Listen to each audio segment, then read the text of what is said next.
159쪽 정당 명부식 비례대표제의 선출 방식이라는 제목이 딸려 있는, 그러니까 여기서는 정치에 관련된 거야. 이 지문을 좀 이따 읽겠지만 이 지문의 내용이 뭐냐 그러면 원래 다수대표제라는 게 있는데 이게 정당 득표율이 제대로 반영되지 않는다. 그래서 여기에 지금 시정하기 위해서 비례대표제를 도입했단 말이야. 근데 비례대표제는 장점이 뭐냐면 다양한 분야의 전문가들을 정치 그 안으로 수용해 가지고 정책을 펼칠 수 있단 말이야. 그 대표적인 게 정당 명부식 비례대표제란 말이지. 그게 바로 비례대표제의 핵심이란 말이야. 그래서 그러면 비례대표제 하려면 어떻게 해야 돼? 의석수 배분이라든지 아니면 최대 자녀 방식이라고 본문에 나오는데, 아니면 최고 평균 방식 뭐 이런 것들을 가지고 효율적인 정당 명부식 비례대표제를 하고 있는 거야. 구체적으로 얘기한다면 두 가지 중에 최대 자녀 방식이 있는데, 이건 뭐냐면 각 정당이 얻은 득표수가 있잖아. 그걸 나누기 기준수로 해. 그래가지고 차례대로 배분하는 거야. 그러니까 여기서는 각 정당이 얻은 득표수가 중요하겠지, 그지? 뭐 기준수는 뭐 따로 정해져 있으니까. 그다음에 두 번째가 평균, 최고 평균 방식이라고 있는데, 이건 뭐냐면 각 정당이 얻은 득표수를 제수로 나누는 거야. 이것도 그 순서대로 의석 배분을 하는 거지.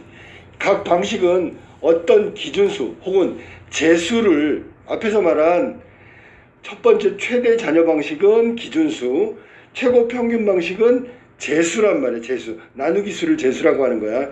선택하느냐에 따라 의석수는 차이가 나겠지. 그러니까 정당들이 싸우는 거야.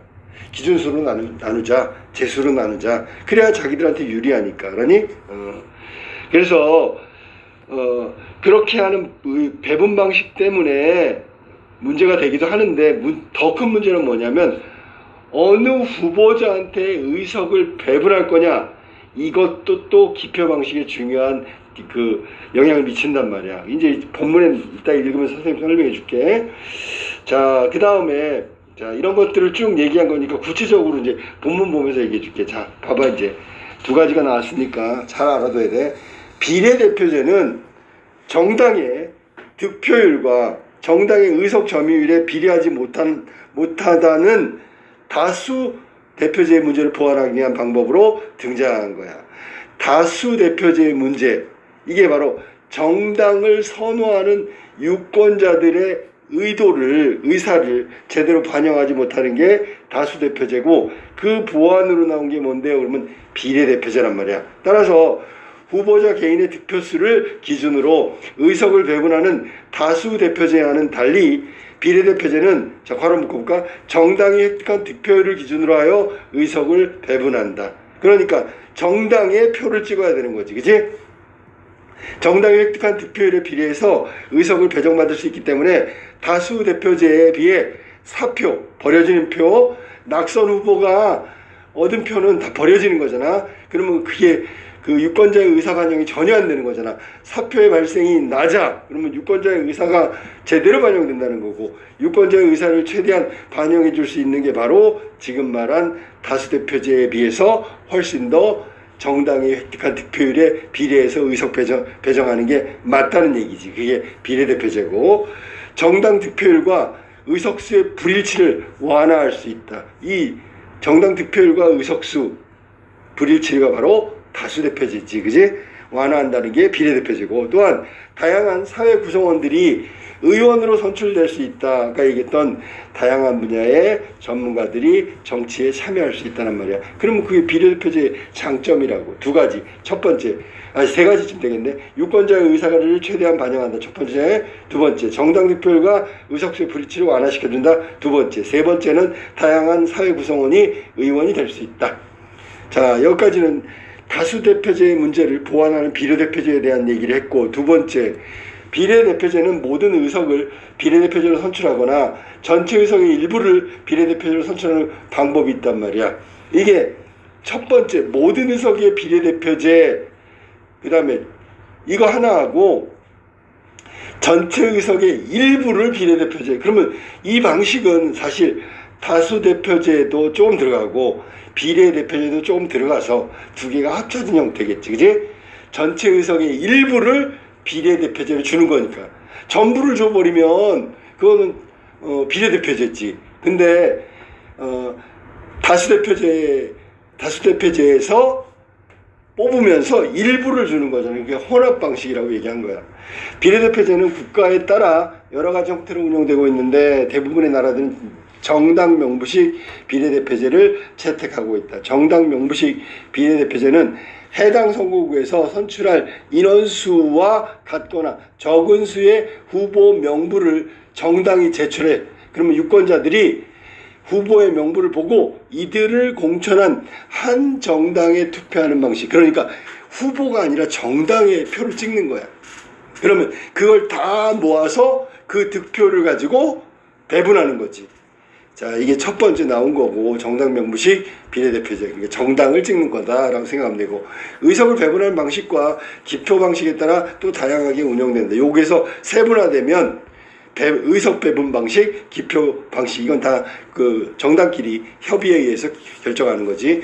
의석을 배분하는 방식으로, 자, 밑줄 쳐볼래? 최대 자녀 방식 1번, 최고 평균 방식 2번. 이게 의석 배분 방식이고, 기표 방식은 범주 투표 방식과 선호 투표 방식이다. 그러니까 지금 봐봐. 다수대표제의 한계를 비례대표제가 보완했는데, 비례대표제를 또 의석 배분과 여기 나온 기표 방식으로 또 두 개씩 나눈 거야. 세분화됐지. 마치 수용도처럼 나눠지는 거야. 그래서 정당 명부식 비례대표제는 이렇게 두 가지 기준으로 또 두 가지를 나눴다라고 생각하면 돼. 자, 그 다음 문단. 의석을 배분하는 방식은 이제 하나하나 풀어갈 거야. 한 표가 갖는 가치를 동등하게 보장하려는 원리. 그러면 균등의 원리가 되겠네. 그지? 유권자 한 표는 무조건 하나.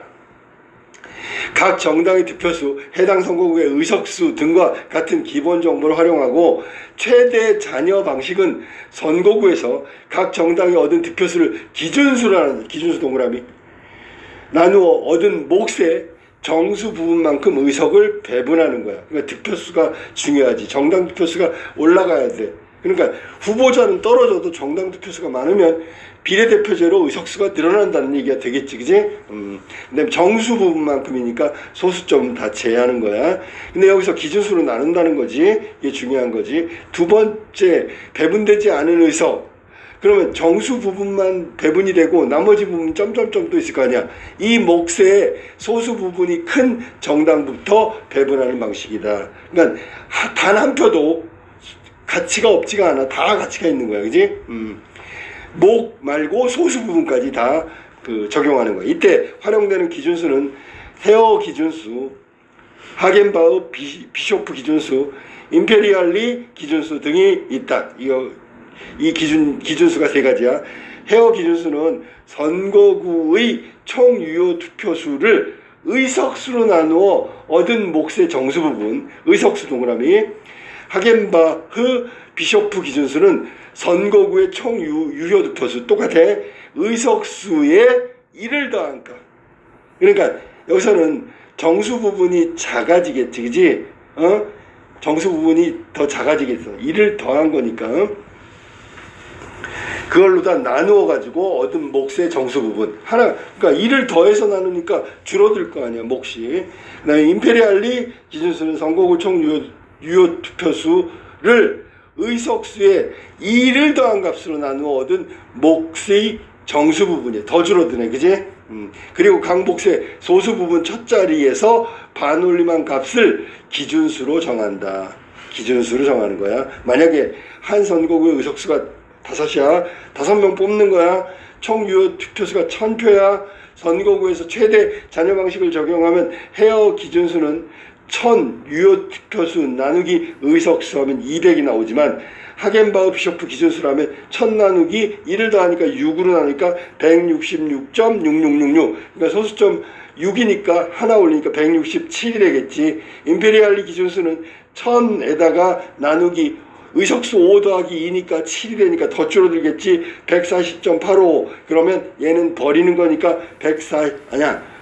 소수를 올리니까 143이 되겠지, 그지?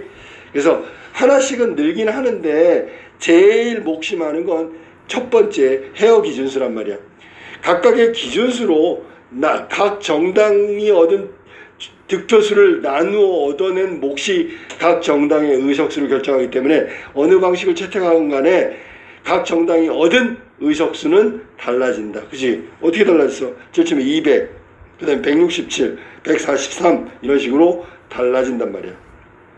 하지만 이 방식은 경우에 따라 정당의 득표율이 정확하게 반영되지 못하는 제도의 역설, 바로 볼까? 우리가 흔히 얘기하는 자유의 역설 뭐 그런 것들이 있는데 제도 이게 사실은 균등하게 유권자의 표를 같이 있게 하려고 했는데 오히려 정수 부분과 비례하지 못하는 정당 득표율하고 정수 부분이 비례하지 못하는 한마디로 의도하는 정반대 결과가 나온단 말이에요. 그게 제도의 역설이라고 하는 거야. 발생시키기 때문에 일부에서는 최고 평균 방식을 선호하기도 한다. 그래서 여기 제도 역설 때문에 최고 평균 방식을 선호하는 경우도 있다. 자녀 방식에 비해서 최대 평균 방식을 선호한다. 정당 득표율이 몫의 정수 부분이잖아. 그럼 정수 부분이 그거하고 비례하지 못하는 현상이 제도의 역설이니까 자녀 방식 말고 평균 방식이 더 낫지 않겠습니까? 라고 선호하는 경우도 있다는 거야. 자, 여기까지는 금방 설명한 대로 최대 자녀 방식을 적용해 가지고 기준수가 달라진다. 5, 6, 7로 나눴을 때 각각 정수 부분이 점점 줄어들고 달라지는 것에 대한 이야기, 제도의 역설을 말하면서 최고 평균 방식을 더 선호한다는 얘기를 하고 있어. 여기는 최대 자녀 방식에 의한 의석 배분이었지. 그 다음 최고 평균 방식은 자, 각 정당의 득표수를 기준수 대신 제수 동그라미 나누는 수를 제수로 나누어 얻은 몫이 큰 순서대로 의석을 배분하는 방식. 사용하는 제수에 따라 동투, 생라그, 수정형 생라그 방식이 있다. 동투 방식은 제수가 1, 2, 3, 4, 생라그 방식은 제수가 1, 3, 5, 7, 9. 그 다음에 수정형 생라그 방식은 생라그 방식과 비교했을 때 첫 번째 제수가 1하고 4인 것만 다르다. 나머지는 그대로 똑같아. 알았지? 자, 1, 4, 5, 7, 9 뭐 이런 식으로 나가겠지, 그치? 어떤 방식의 제수를 정하더라도 의석을 배분한 방식은 동일하다. 만약에 A정당, B정당, C정당이 각각 485, 290, 140표를 획득했을 때 동투 방식으로 의석수는 3개의 세석을 배분한다고 가정한다. 첫 번째 제수가 1로 각 정당의 득표수를 나누어 얻은 몫은 각각 그대로겠지. 1로 나누니까 485, 290, 140이므로 가장 큰 값을 가진 A정당이 먼저 의석을 배분받게 되지. 그리고 두 번째 제수인 2로 나누어서 자, 485는 242.5, 290은 145, 140은 70이 되겠지. 이 목들을 첫 번째 제수인 1로 나누어 얻은 목 중에서 이미 의석수 배분에 활용된 몫을 제외해버리고 그 다음에 비교한다. 이때 가장 큰 몫이 290이므로 290 아까 나왔던 거 그러면 B정당의 두 번째로 의석을 배분한다. 두 번째 첫 번째 했고 두 번째 다시 세 번째 제수인 3으로 각 정당의 득표수를 나누고 이때 얻은 값이 각각의 몫이 161.66, 96.66, 46.66 이렇게 됐을 때 이미 의석 배분에 활용된 목들은 다 제외하고 나머지 목들과 비교한다. 이때 가장 큰 몫이 242.5이므로 A정당에서 세 번째로 의석을 배분한다. 이렇게 제수에 따라 나누어 놓은 목 중에서 의석이 배분된 몫을 제외하고 그러니까 한 번만 배분한단 말이야. 나머지 목들을 계속 비교해 가지고 가장 큰 몫을 가진 정당의 차례대로 의석 배분한다. 세 가지 방식 중 어느 방식을 채택하는가는 따라서 각 정당의 의석수는 달라진다. 이것도 달라져. 제수의 간격이 작으면 나누기가 작아지겠네. 득표수로 나누어 얻은 값인 몫의 간격이 작아지겠지, 그지? 상대적으로 규모가 작아 득표수가 적은 정당에게는 불리하다라는 거야. 그러니까 나누는 재수가 커지면 득표수가 작은 쪽이 훨씬 더 불리하단 말이야. 정수가 줄어드니까. 확 줄어드는 거지, 그지? 자, 그래 여기는 최고 평균 방식에 의한 의석 배분을 얘기한 거야. 잔여 방식하고 좀 다르지요. 자, 그다음에 범주 투표 방식은 유권자가 정당에 투표하는 방식이고, 선호 방식은 유권자가 정당이 제시한 후보 명부 가운데 자신이 지지하는 후보를 개별적으로 선택하는 거야. 후보 그러면 선호 방식, 정당 그럼 범주 방식. 범주 투표 방식은 정당에서 후보자 명부를 작성하고 배분하기 때문에 정당의 권한이 크고 정당의 리더십을 강화할 수 있다는 장점이 있지만, 개별 유권자가 후보자를 결정하는 과정에 개입할 수 없기 때문에 유권자의 의사가 왜곡돼. 그러니까 유권자가 저 사람 찍고 싶은데 저 사람이 됐으면 좋은데 정당의 입김이 권한이 크기 때문에 저 사람에게 가지 않는다. 정당이 그 사람을 후보자로 공천하지 않는단 말이야. 알았니? 그럼 결국은 유권자는 후보가 아닌 정당에다가 투표하는 거잖아. 그러면 유권자의 투표가 왜곡될 가능성이 크다. 선호 투표 방식은 이건 후보자한테 하는 거라 했잖아. 정당이 제시한 명부에 있는 후보 중에서 유권자가 당선을 원하는 후보를 결정할 수 있기 때문에 유권자 의사가 반영될 가능성이 높아 직접 선거의 원칙에 더 가깝다는 장점이 있지만, 후보는 결국 정당이 제시하기 때문에 정당의 눈치를 봐야 되겠지, 그지? 유권자의 의사가 직접적으로 미치는 영향은 미미하다. 왜? 유권자가 뽑는 게 아니라 정당이 뽑은 유권자를 찍는 거니까. 어쨌거나 그 앞에 있는 범주 투표 방식보다는 우리가 찍는 사람이 우리가 찍을 사람을 찍는 거야. 그러니까 그게 선호 투표 방식이니까 더 유권자의 의사를 반영할 수는 있겠지, 그지?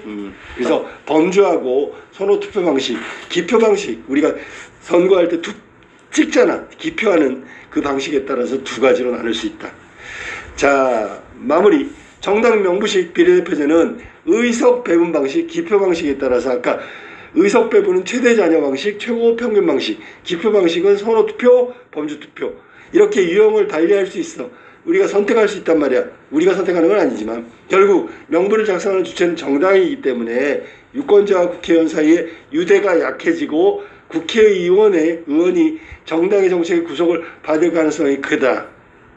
그리고 이 방식이 지금 말했던 정당 명부식 비례대표제, 국회의원을 모두 선출하게 되면 지역 현안을 반영할 수 있는 영향력이 약화되겠지.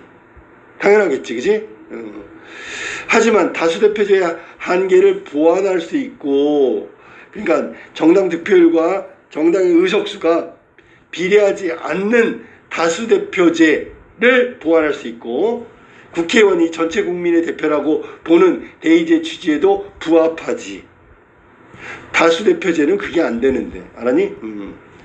다수대표제는 각 선거구에 1등만 뽑는 거야. 그러니까 나머지 2, 3, 4의 유권자들이 찍은 그 사람은 되지도 않지만 유권자의 의사도 반영이 안 돼. 근데 여기는 그런 사표까지도 반영이 되니까 그럼 국민의 대표 맞네? 라고 생각할 수도 있다고. 그런 점에 의의를 가진다. 마무리 의의로 끝났어. 알았지? 자, 중간에 최고 평균 방식을 다시 한번 설명해 줄게. 뭐냐면 여기는 득표수가 그대로 반영되는 게 동트 방식인데, 나누는 숫자 제수가 1, 2, 3, 4야. 그러니까 첫 번째 ABC 정당이 485, 290, 140표를 얻었다면 동트 방식으로 하면 첫 번째 1로 하니까 그대로 득표가 의석수 순서를 정할 때 순이란 말이야. 세석을 분배하는데 그러면 485한테 먼저 준다고. 1로 나눴을 때, 그 다음에 제수가 2가 되면 2.5, 145, 70, 그러니까 2로 나누었을 때의 값 중에서 앞에 먼저 485를 1석을 줬기 때문에 이번엔 290, 140 중에서 몫이 큰 두 번째인 B정당에다가 의석을 주는 거지요. 그 다음에는 당연히 C한테 줘야 되겠지, 그지? 순서대로 한다면. 근데 이게 문제가 뭐냐면 나누었는데 이게 순서대로 안 갈 수가 있어. 이게 득표가 있잖아. 자, 1로 나눌 때, 2로 나눌 때, 3으로 나눌 때, 4로 나눌 때 점점 커지면 득표가 많은 쪽이 우선이 될 수도 있다. 알았니? 그러니까 내 제일 작은 득표를 한 쪽은 자기 차례가 된 것 같은데 몫이 작아서 배분을 못 받아. 이게 동투 방식이란 말이야. 똑같아. 다른 것도 이 나누는 재수가 점점 커져 버리면 작은 득표수가 적은 정당은 순서대로 의석을 배분할 때 제외될 수 있는 확률이 커진다고. 그러니까 득표수가 엄청 중요하고요. 더 중요한 건 나누는 재수란 말이에요. 그게 최고 평균 배분 방식이란 말이지. 자, 그럼 문제 한번 풀면서 다시 한번 확인해 볼게. 자, 1번. 윗글을 이해한 내용으로 적절하지 않은 것은 그냥 내용 물어본 거야. 자, 1번.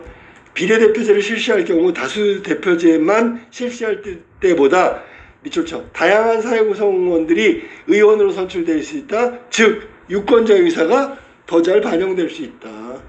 라는 거야. 다수대표제 하면 각 선거구의 1등만 전부 되는 거니까 2, 3등 나머지 꼴등의 유권자의 표는 전부 사표가 되고 사라져 버리지만 여기 비례대표제로 하면 그 사표 혹은 그 떨어진 후보한테 투표했던 그 표들 있잖아. 이것도 반영이 되기 때문에 다양한 사회 구성원이 의원으로 선출되고 국민의 의사가 더 잘 반영된다. 맞는 얘기지. 2번. 정당 명부식 비례대표제. 위에서 그거 얘기한 거야, 지금. 각 정당은 해당 선거구에서 선출한 인원보다 많은 후보 명부를 유권자에게 제공한다. 자, 이 말은 틀렸지. 왜 틀렸어? 이게 정당 명부식 비례대표제에서는 선출할 인원과 같거나 그랬잖아. 하나, 둘, 두 번째 문단에 보면 같거나 적은 수의 후보 명부를 정당이 제출한다 그랬지. 본문 내용과 일치하는 거니까 여기는 X라고 해야지. 더 많은 수가 아니고 많은 후보가 아니라 같거나 적은 후보라고 해야지. 2번이 틀렸어. 정답이야. 3번. 범주 투표 방식은 정당에다가 하는 거고 개별 유권자의 의사가 왜곡될 가능성이 크다 그랬어. 4번. 선호 투표 방식은 정당이 제시한 명부 중에서 유권자 자신이 지지하는 후보를 개별적으로 선택하니까 유권자의 의사가 더 잘 반영된다. 하지만 그 후보도 정당이 뽑는 거야. 자, 5번. 정당 명부식 비례대표제는 유권자가 후보 명부를 보고 그들이 공천한 정당에 투표하는 거지. 그래서 의석을 배분하는 방식과 기표하는 방식에 따라 여러 가지로 운영된다. 맞았어. 정답은 2번이 틀린 거야. 자, 2번으로 할게. 기업과 니은을 비교한 것으로 가장 적절한 것은? 자, 기업은 전체 의석을 비례대표제로 하는 거야. 그러면 봐봐. 우리가 다수대표제 할 때 지역구에서 1등을 뽑는 거잖아. 근데 전부 비례대표제 하면 그러면 지역 현안에 대해서 모르는 사람이 그 지역의 대표가 되는 거야. 문제가 있지. 그 다음에 일부를 비례대표제로 하면 다수대표제하고 일부분만, 이걸 뭐 직능대표제라고도 하는데 몇몇만 의석수를 배분하는 거야. 그러니까 혼합된 형태가 되겠지. 그러면 다수대표제의 지역의 현안을 잘하는 의원과 그 다음에 비례대표제의 일부 전문 의원들이 들어가서 다양한 활동을 한단 말이야. 자, 그러면 기업과 니은을 비교한 것으로 가장 적절한 걸 찾는 거야. 맞는 걸 찾는 거야. 1번. 기업은 니은에 비해 유권자와 국회의원의 유대가 강해지게 된다. 자, 얼핏 보면 맞는 것 같지만 틀렸지요. 왜? 의석 전체를 대표하는 비례대표제 선출 방식은 기억이고 니은은 일부라고 했는데 쭉 내려다보면 비례대표제는 하나, 둘, 셋, 넷, 6번째 문단에 보면 명부를 작성하는 주체가 정당이라고. 그러면 유권자와 국회의원은 가까워질 수가 없지요. 아니? 유권자들이 원하는 사람이 뽑히질 않고 정당이 뽑는단 말이야. 그러니까 이거는 유대가 약해진다고 얘기하는 게 맞는 거지, 그지? 강해지는 게 아니라 약해진다. 네, 2번. 기업은 니은에 비해 지역의 현안을 잘 반영할 수 있는 영향력이 약해진다. 지금 선생님 설명했잖아. 비례대표제로 다 하면 지역구 국회의원이 없는 거야. 그럼 지역 현안은 잘 모르는 거지. 2번이 정답이네. 3번. 니은은 기업과 달리 사표의 발생을 줄일 수 있다. 이거 바뀌었잖아. 기억보다는 니은이 사표의 발생을 줄일 수 있다. 아 미안해. 잠깐만. 기억과 달리가 아니지. 둘 다 사표를 줄이는데 어느 쪽이 더 사표를 줄일까? 그러면 전부 비례대표제라면 사표를 더 많이 줄일 수 있지. 근데 결론은 기억, 니은 모두 비례대표제가 들어가니까 다수대표제보다 사표를 줄일 수 있는 건 맞는 거야. 알았니? 기억하고 니은 모두라고 해야 되겠네. 그 다음에 4번 니은은 기억과 달리 대의제의 취지에 부합한다. 기억이 더 대의제의 취지에 부합하지. 국민 전체를 대표한다. 하지만 지역구 영향력은 줄어든다. 이거야. 5번 기억과 니은 모두 다수대표제에 비해 국회의원이 정당 정책으로부터 자율성이 아니라 의존성이지 정당에 의해서 선출을 하기 때문에 후보는 정당의 눈치를 볼 수밖에 없다. 정답은 2번이 정답이야. 3번 보기는 윗글을 읽은 학생의 반응이다. 윗글을 바탕으로 A에 들어갈 말. 최대 자녀 방식을 활용하면 상대적으로 득표수가 많은 정당의 경우 최대 자녀 방식이라는 게 기준수로 나눈다고 아까 얘기했지, 그지? 정수 부분, 소수 부분. 정수 부분을 이 소수 부분에 가지고 의석수를 배정한단 말이야. 기준수가 커지면 정당이 얻은 득표수로 나누는데 몫이 작아지잖아. 그지? 만약에 기준수가 달라졌어. 그러면 정수 부분이 같다고 하더라도 상대적으로 기준수가 더 크면 득표수를 나눠버리면 목 자체가 작아진다고. 이해됐지, 그지? 그리고 소수 부분도 작아져. 그리고 결국은 상대적으로 득표수가 많은 정당이 기준수가 클수록 훨씬 더 유리하지. 알았니? 아니 반대로 얘기했나? 득표수가 많은 정당은 기준수가 커지면 득표수를 나누면 얻을 때 몫이 작아진다. 불리하다고 볼 수 있다. 알았지? 불리해지는 거야. 그러면 여기 지금 3번에 그 지금 선생님이 설명한 게 그거란 말이야. 불리해지냐 유리해지냐 그걸 말한 거야. 헷갈리면 안 돼. 기준수가 커지면 나누는 숫자가 커지는 거지. 득표수를 나누어서 얻은 몫이 작아지기 때문에 불리해지는 게 적절한 거지. 정답은 1번이 정답이다. 알았니? 잘 생각해야 돼. 반대로 생각하면 안 돼. 세 번째 문단에 보면 최대 자녀 방식 설명할 때 그렇게 설명했다고. 기준수가 클수록 각 정당이 얻은 득표수로 나눌 때 몫은 작아진다. 그러니까 그 말을 한다면 여기서는 기준수가 커지면 득표수를 나누어 얻는 몫은 작아지니까 점점 불리하다고. 알았니? 자, 정답은 그래서 1번이다. 자, 4번을 가볼까? 윗글을 바탕으로 별표. 이거 내려고 지금 문제 한 거 아니에요. 윗글을 바탕으로 보기를 위한 거다. 각국의 가 선거구의 의석수는 5고 5동그라미 총 유효 득표수가 1000이야. 그리고 각 정당 명부식 비례대표제 중에서 5석을 배분하는 방식. 가 선거구에서 각 정당별 득표수는 다음과 같대. 의석을 배분하는 방식의 헤어 기준수. 헤어 기준수는 나눈 거잖아, 그지? 그냥 그대로 나눠버리면 돼, 알았니? 동투 방식으로 활용할 것인지. 동투 방식은 플러스 1이었나? 자, 동투 방식이라는 게 잘못 말했는데 이게 제수가 1, 2, 3, 4 이렇게 되는 게 동투 방식. 위에서 지금 4번에서 말하고 있는 게 동투 방식이냐. 헤어 기준수. 헤어 기준수로 나눈다라는 얘기는 그러니까 득표수 나누기 의석수 하는 게 헤어 기준수란 말이야. 거기서 저거 헤어 기준수는 득표수 나누기 의석수. 동투 방식은 제수가 1, 2, 3, 4, 5 이렇게 나가는 게 동투 방식이라고. 자, 정당 A, B, C, D, E까지 나왔네. A, B, C, D, E 나왔어. 득표수가 500, 170, 150, 120, 60. 헤어 기준수로 나눠볼까? 그랬더니 의석수가 5니까 5로 나눈 거야? 의석수가 5라 그랬잖아, 그지? 거기 A를 보면 헤어 기준수로 나눈 값이 2.5잖아. 정수가 2잖아. 그러니까 2석을 먼저 A한테 줘야 되겠지. 이게 헤어 기준수라면 2석을 먼저 배분하고 소수점을 보니까 B, C, D 이런 순서대로 가야 되는 거야. 알았니?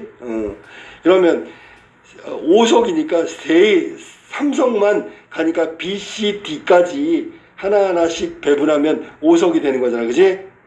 A한테 먼저 2석을 배분하고 B, C, D 하나씩 하면 5석이 되는 거잖아. 동투 방식으로 하면 각 정당의 의석을 배분하면 A, 자 거기 동투 방식으로 나눈 거 한번 볼까? 166.66, 56.66, 50, 40, 20 이런 식으로 하니까 첫 번째 봐봐. 첫 번째 500을 250 봐봐. 250 첫 번째 A한테 줘야 되잖아. 그 다음에 3으로 나누니까 166 제일 크잖아. 이해됐니? 그러니까 A한테 동투 방식의 제수를 2로 나누면 250인데 그게 제일 큰 수니까 먼저 A한테 주고요.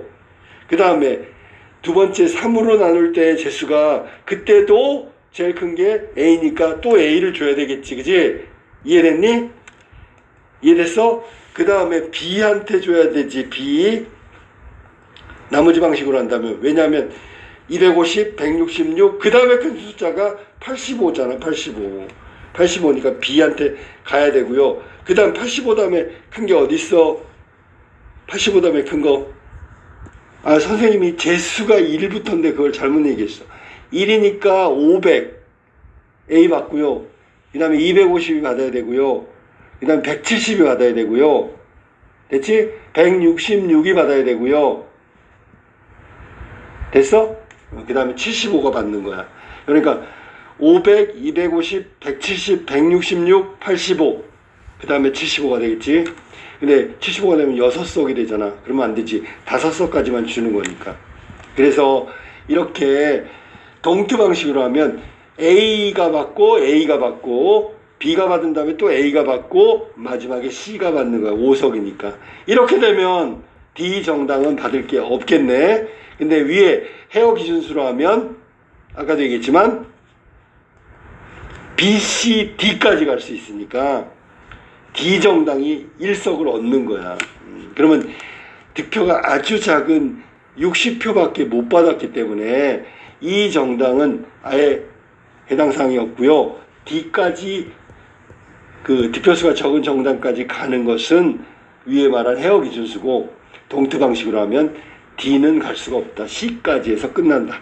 라는 얘기 알았지? 자 그러면 한번 보자. 설명을 해놨는데 알맞지 않은 거. 1번 동투 방식에 의해서 각 정당의 의석을 배분하면 세 번째 순서의 의석을 배분받은 정당은 B정당이 되겠지. 그지? A, B잖아. 170을 말하는 거야. 2번 헤어 기준수 혹은 동투 방식에 의해서 각 정당의 의석을 배분하면 이 정당은 배분받지 못하지. 양쪽 다. 3번 D정당은 동투 방식에 의해서 배분받는 것이 헤어 기준수에 의해서 배분받는 것보다 유리하군. 땡. 왜? 동투 방식으로 하면 받지 못한다니까. 하지만 헤어 기준수로 하면 받을 수가 있다니까. 그러니까 이게 지금 거꾸로 말했어. 3번이 틀린 거다. 4번 헤어 기준수 혹은 동투 방식에 의해서 각 정당의 의석을 배분하면 C정당은 두 방식 모두에서 동일한 의석 1석을 얻을 수 있겠군. 맞았고요. 5번 헤어 기준수에 의해서 각 정당의 의석을 배분하면 A정당이 얻은 득표율에 비해 적은 의석을 배분받는 제도의 역설이 발생하겠군. 이것도 맞는 거야. 이유는 뭐냐면 제도의 역설이라는 게 A정당이 받은 득표율은 전체의 표 중에 50%란 말이야. 그러면 2.5가 반이잖아. 의석수의 반. 그런데 2석밖에 못 얻었기 때문에 이거 제도 때문에 마치 0.5석을 손해본 거가 돼버렸지. 득표를 하고도 제대로 반영이 안 된 거니까 제도의 역설이 발생한다고 볼 수 있는 거야. 알겠지? 그래서 정답은 아까 말한 대로 정답은 3번이 틀렸다.